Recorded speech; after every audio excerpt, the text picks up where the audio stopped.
एक व्यक्ति ने सुन रखा था कि कर्म से बंधन हो जाता है। मतलब अगर हम कर्म नहीं करेंगे तो मेरे को कोई बंधन नहीं होगा, कर्म ही बंधन है, ऐसा वो सुन रखा था। तो अपनी जिज्ञासा को शांत करने के लिए वो एक संत के पास गया और पूछा कि अगर हम कर्म नहीं करते हैं तो कर्म बंधन से ही मुक्त हो जाएंगे, फिर तो हमारा जीवन सफल हो जाएगा। तो उस संत ने समझाते हुए कहा कि जो विचार है हमारे मन में वो हमारे कर्म का सूक्ष्म रूप है। अगर हम विचार भी करते हैं तो वो भी कर्म के ही का एक रूप है। और अगर हम अच्छे विचार रखते हैं और बहुत दिन अच्छे विचार रखते हैं तो वो हमारा जो कर्म है उसमें परिणत होता है। अगर अच्छे विचार रखेंगे तो अच्छे कर्म होंगे और ख़राब विचार रखेंगे तो ख़राब कर्म होंगे।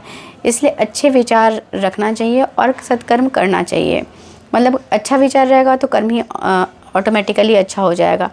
तो इससे क्या होगा कि हम अगर अच्छे कर्म करेंगे तब हम कर्म बंधन से मुक्त हो सकते हैं। ये बात जो है कि जो व्यक्ति कन्फ्यूज़न में था कि अगर हम कर्म नहीं करेंगे तो हमें मुक्ति मिल जाएगी, उसका दूर हुआ और उसे समझ में आ गया। तो इस तरह हमें अच्छे विचार भी रखने चाहिए।